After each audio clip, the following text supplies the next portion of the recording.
It's lovely to be with you all. This evening, you've had a long journey, or some of you had long journeys. I'm going to lose my voice. I'm not ill, it's fine. And I don't want to give you a long academic lecture, partly because you don't want a long academic lecture, and partly because I'm totally incapable of giving a long academic lecture. One of the things that's so lovely about the community is that we are community. And, you know, I'm not on my own as a guardian. We have Scott and we have Simon, and that is so precious. But before I start, I just want to hand over to Simon, who'd like to just say a little word. I think you'll have to stand reasonably close to me. I think I will. I'm sure there's something very symbolic about that. I just really wanted to pop up for a few moments just to... No, you're fine. just to say thank you very much to you guys. As I think most of you know, life has been spectacularly horrible for the last half of the last year, and there are times really when life just hits you in the face like a 38-ton truck, and all you can do is kind of lie down in the gutter and hope that you might get up again.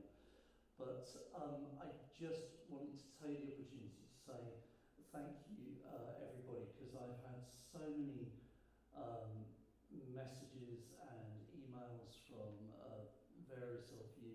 There have been certain people who keep, you know who you are, who keep phoning and messaging with spectacular regularity. Just to say, later this week, a couple of you are becoming long voyagers. And what you may not know is that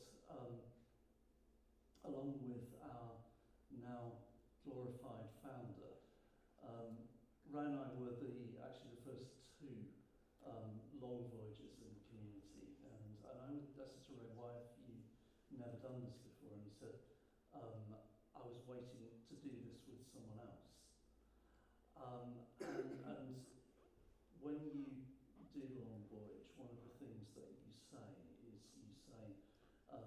the community will be my spiritual family.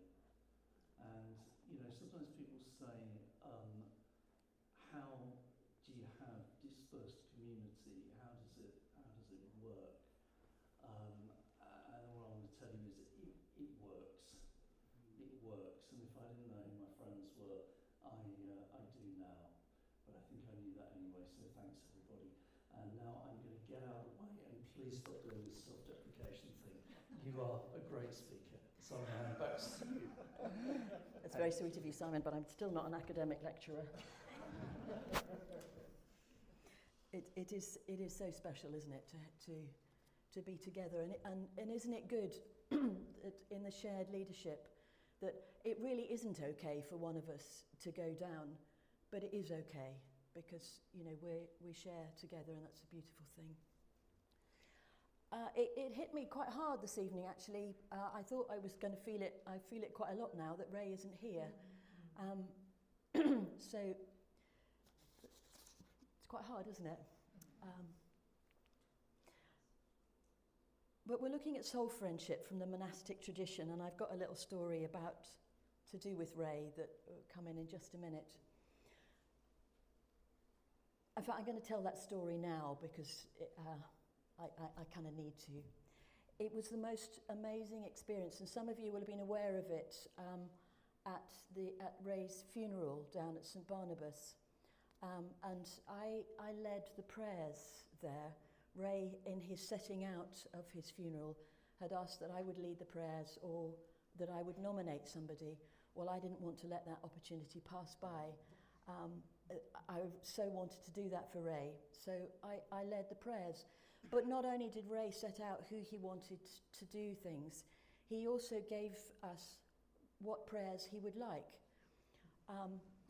And they were beautiful, and some ideas of where to get other things. So I led the prayers in the way that I would do it, using Ray's prayers. And after the ceremony, after the funeral service, one of the residents of St Barnabas came to me, and this is a very Anglican setup. So they're very Anglican clergy there. I mean, how Ray survived 6 months, I don't know. He was a bit of a rebel, I think, and obviously he loved that, didn't he? So perhaps that's why. But this chap came to me and he said, thank you for the prayers. He said, you did them all in the wrong order. And because Ray had asked me to do them, and I did it for Ray, I wasn't unsettled by that. I just thought it was funny. And he said, you did them all in the wrong order.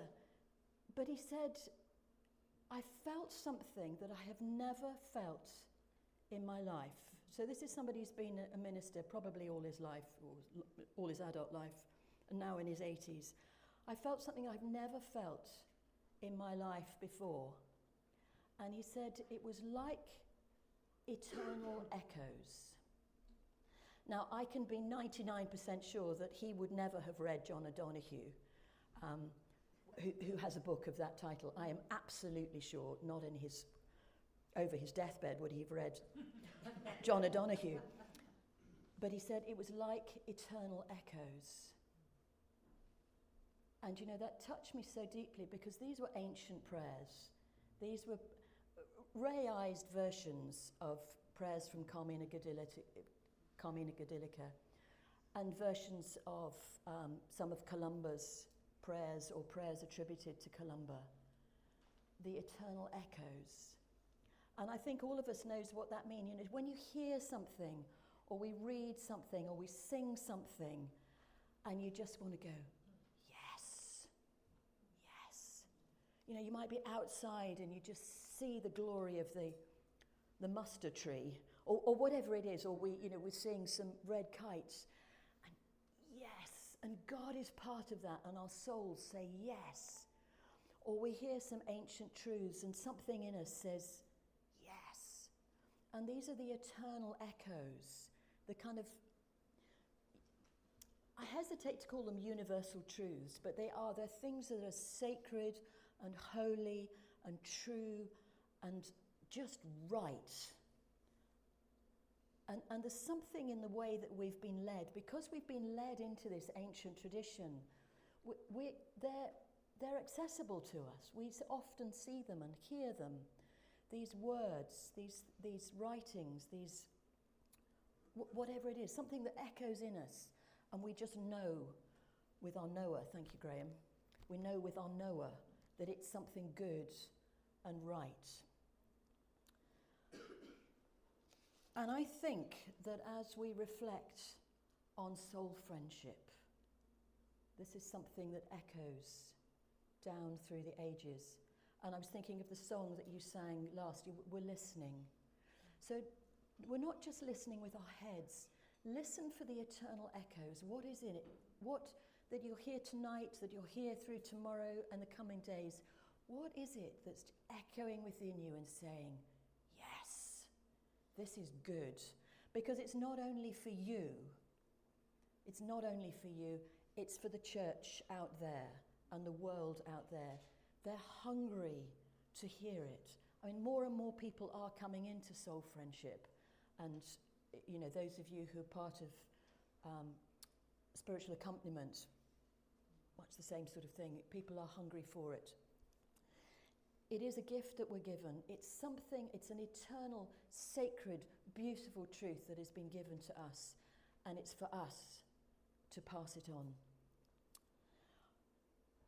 So in the monastic tradition, it's been part of a monastic tradition forever, because when you become a monk, and if I use the word monk, I mean men and women, when you become a monk as a novice, you need to learn from somebody else. So you will be allocated somebody who will guide you and listen to you and help you.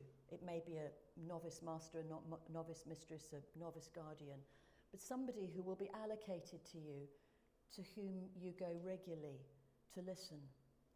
And I think every single one of us knows that when we really we know that we need to hear the truth about ourselves, don't we? And we learn it from those people often closest to us. We learn the truth, the sometimes uncomfortable truth about ourselves. When you go into a monastery, the name itself says you're there for Christ alone. That's the whole point, the monos bit. How can you possibly learn to live for Christ alone without somebody there to reflect yourself to you? It can't be done, can it? Because we'll have all our issues, all the things that trip us up, all the things that knock us down, all the things from our past that trigger us. You know, somebody says something and it'll happen in the monastery exactly as it does in our homes. Somebody else says something, oh my goodness, it was just like my dad. You know, there you are and you react, or whatever it is.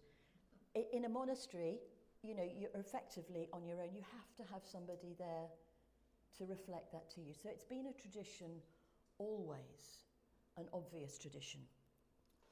But what I'd like to do is take us back a little bit further in the monastic tradition to the desert fathers and mothers. Just as a matter of interest, how many of you have read any of the sayings of the desert fathers and mothers? So a good number, not everybody, but a good number. So the desert tradition, they were the beautiful thing about it is that they were ordinary people like us, perhaps a bit more radical than some of us, and perhaps we should learn from that. We need to be a bit more radical. But they were radical people, but they were everyday people. Some of them were illiterate and some of them were not. Some of them came out of professions, some of them didn't. Some of them came to escape persecution, some of them came to escape the sort of the normalization of the church, and it was becoming too comfortable. Multiple reasons why people went out into the desert to live this strange way of life. And you read the sayings of the desert fathers and mothers, and they're very, very easy to read. Some of them culturally are a bit odd, but they are easy to read. They're not academic. But the thing about them is that every single one of them is about soul friendship, because every single one of them is about a younger or a newer monk, man or woman, learning from an elder. Every single one of them. It's just a natural part of the tradition. But what I want to do, because you're all weary, is just tell a little story. And John Cassian was of the 4th century, and his writings as well, again, are not difficult. I mean, he was more learned, but they're not difficult writings. Marvellous things to say. But when he was a young man, he set off with his friend Germanus on a gap year. So they were very young, they were very enthusiastic and very earnest. So exhausting. But they set off and they wanted to find Abba Moses. Now, Abba Moses was really cool because Abba Moses' other name was Moses the robber. So he had a really bad history, so that made him really exciting. And they wanted to go and hear from Abba Moses. So they set off out into the desert and found Abba Moses. And they met with Abba Moses, and Abba Moses gave them a long time. They talked and talked and asked a load of questions because they were very enthusiastic and very earnest. And they wanted to learn everything about following God. And Abba Moses gave them hours and hours and hours of his time. And finally, he managed to quieten them down, send them to night prayer and to their beds. They were up at crack of dawn, raring to go. And Abba Moses says, oh, for heaven's sake, I'm worried about your bodies. You haven't had long enough to sleep. But he says, I'm also worried because your enthusiasm and your earnestness tells me that I need to pay attention and give you my attention. That's a lovely thing, isn't it? That's precious. But what he said to them was this. He said, I'm going to tell you a story. So he didn't give them a lecture. He told them a story. And he said, when I was a young man like you and very enthusiastic and very earnest, I was with Abba Anthony. I went to listen to Abba Anthony. Now, I don't know about you, but I hear Abba Anthony and the echoes are resounding within me because of the high crosses across Ireland and Scotland, and there is Anthony up on those crosses. There's a connection, isn't there, between the desert and our tradition, something very special about Anthony. So it's not Abba Moses is up there or any of the others, it's Anthony. Something that caught the imagination of the people who travelled and brought Abba Anthony to Ireland and Scotland. So Abba Moses, he was a young man and he was listening to Anthony. And Anthony had many people with him and he was discussing with them. He wasn't giving them a lecture, he was discussing with them. And he was saying to them, tell me, what is the one thing that you can do, the one thing that you can do that will draw you closer to God? What is the one thing? So they were discussing this together. And I'm going to give you a couple of minutes, just on your own, because you all look pretty weary. If you want to chat to a neighbour so that you can stay awake, that's absolutely fine. But if you want to just think on your own, doesn't need to be deep. It's just what comes into your head, and I'm not going to test you. What is the one thing that you think is going to enable you to draw closer to God? That enables you to draw closer to God. What is it? And I'm going to give you a couple of minutes to think on that. Discuss amongst yourselves. Just sit quietly and think on your own. What is it?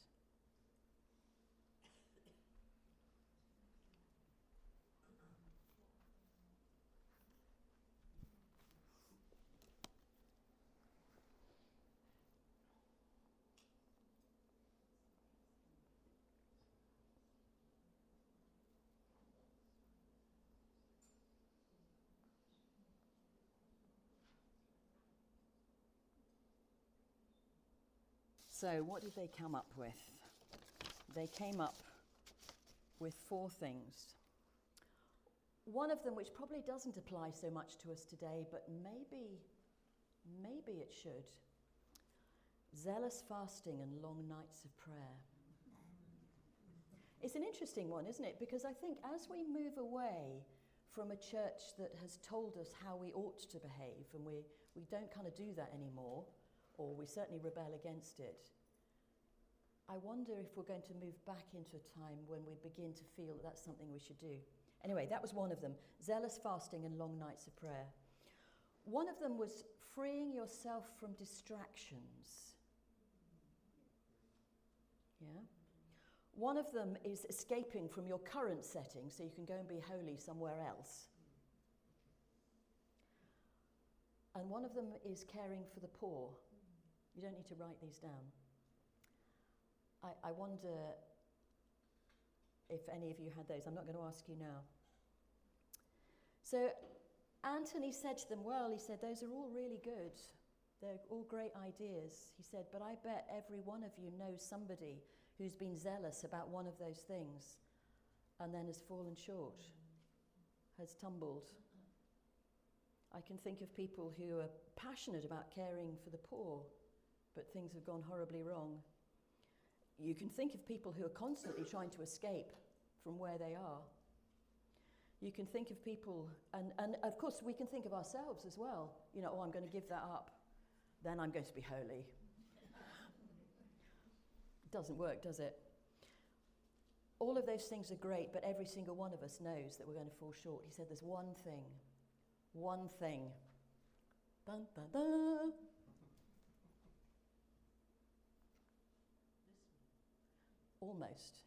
Almost. Discernment. And not discernment on your own, because you can't really discern on your own. Discernment with another. That is the one thing that will draw us closer to God. Isn't that interesting? Isn't it? It's not great lectures. It's not the latest book. It's not giving up your phone. It's not going on holy retreats. It's the simple discernment. Listening with another. Listening to another. I hear the eternal echoes in that. And one of the things it speaks to me of is humility. I don't know about you, but when I hear the news, I am hungry to hear somebody with humility in leadership, in whatever fields. I am so hungry for that. And you think of the leaders like Anthony, Aidan, Hilda, Cuthbert, Columba. I think of all the little people around, the little people. No, the great little people around the coast of Cornwall, who none of you will have heard of, or around Wales, who brought God's message, faithful, humble, they didn't need to be. That humility, isn't that something that we learn in discernment with another? I always think of, I remember reading Cliff Richard, I almost forgot his name then. Cliff Richard saying, the number of people that would come to him saying, God has told me to marry you. Well, it'd be really nice if God would have told me too. But discernment.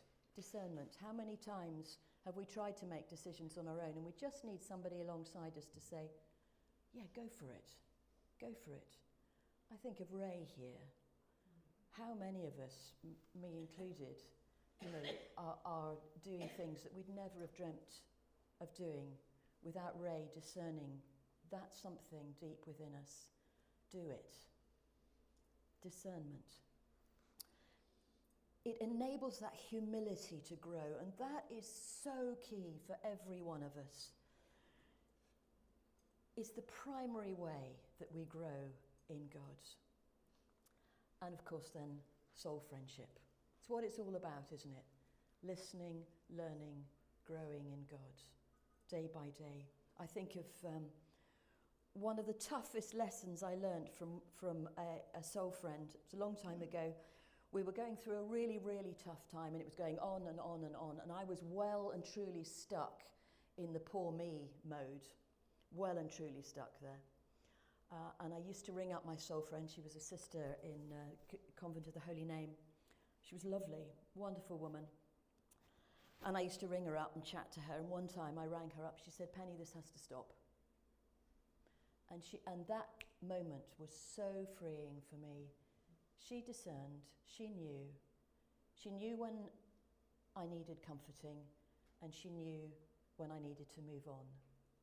Discernment at its absolute best, and courage, I hasten to add. We need that. It's an ancient practice.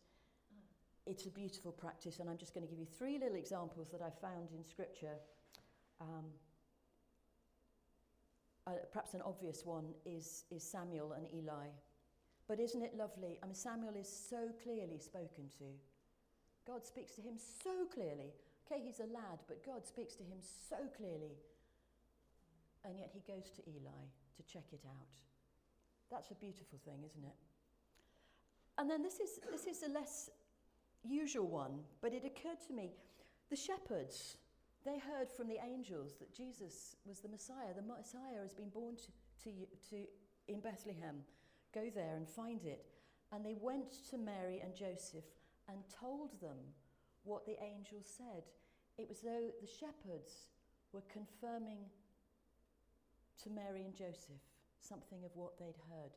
There was that almost discerning together. Mary and Joseph could discern with them, oh yes, this is God's voice. Oh yes. An encouragement and affirmation. And then, of course, Paul. And Paul has that mega experience. I mean, I've fallen off umpteen horses in my life. It was never Jesus, I hasten to add. But, he had that big encounter with Christ. And yet he still had to go to Ananias. It's all the way along, it's a lesson in humility, isn't it? And teaching us we don't walk on our own. Where 2 or 3 are gathered. The body of Christ. We are the body of Christ. Not me, not you, but together. The humility of that and the blessing of that. This is an ancient way. The eternal echoes calling us to a good way. We take it from here and we take it out to our world that needs to be listened to and helped to discern. We have a couple of minutes if there are any questions or comments. You talk about Paul and his Damascus Road experience.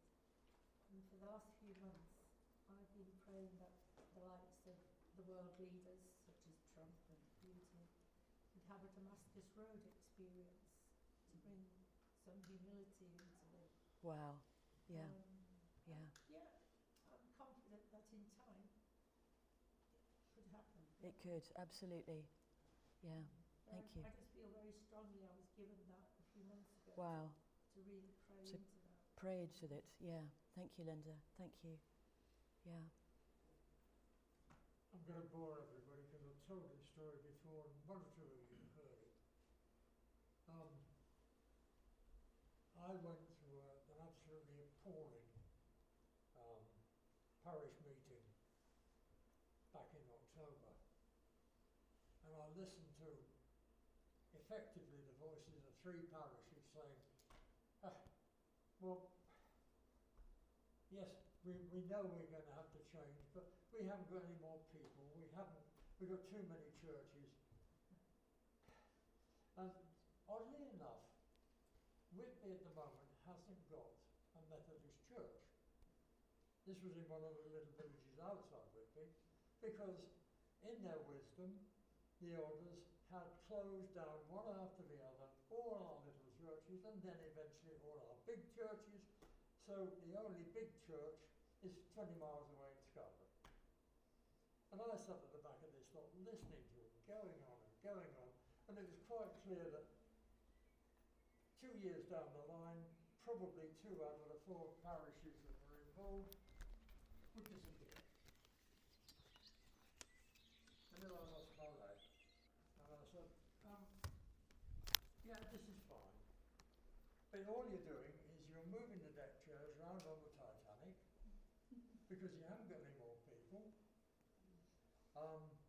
The reason you've got too many churches is because you used to have people to fill them. And you've closed them all down, and haven't you done well? You've now got a big town with no church in it. There were 1 or 2 there who'd been responsible for this, and suddenly the meeting was very hurriedly completed, and we all went home. And I sat down when I got home, and I thought, well, you shut your mouth off, Bill, you better do something about it. What are you going to do? And I thought, well, what would John Wesley have done? What would St. Paul have done? They'd have gone down into the middle of the town and they'd have stood on a soapbox and got going. No, not this one. Not this chap. And yet, this is what is needed. So, I thought, I wonder what would happen if I just put up a poster which said, the Word of God will be studied here next Tuesday at 11 o'clock. And I went to bed and went to sleep. Next morning when I was doing my morning prayer, I talked this through as you do, and I still wasn't sure. Now, we all remember from our Voyager services, I have heard them call them the wild geese.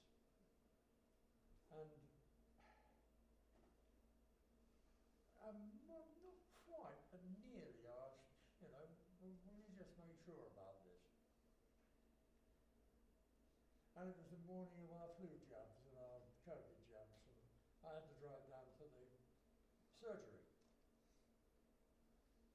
And I got, I suppose, a quarter of a mile down the road, and there was a traffic control, and I was stationary. And I swear, I won't swear to the number, but it seemed to me there was something like 25 wild geese flew over my head. And they were enormous, they were huge devils, they really were. And we don't get them. They get them up the valley, but we don't get them in the town. And I thought, well, that seems sure enough. So I went and had the jab. And then just coming up to Advent, I'm not going to bore you with what happened next, but we had an Advent Bible study, doors opened, things happened, it was quite incredible. But yes, there was this business of I need a confirmation. And you didn't discern it on your own either. You didn't discern it on your own. You spoke with others as well about it, which is a lovely thing. Thank you so much. Yes. It take a lot of convincing, otherwise God wouldn't have sent 25 geese. Yeah. They were big. Wonderful. Thank you.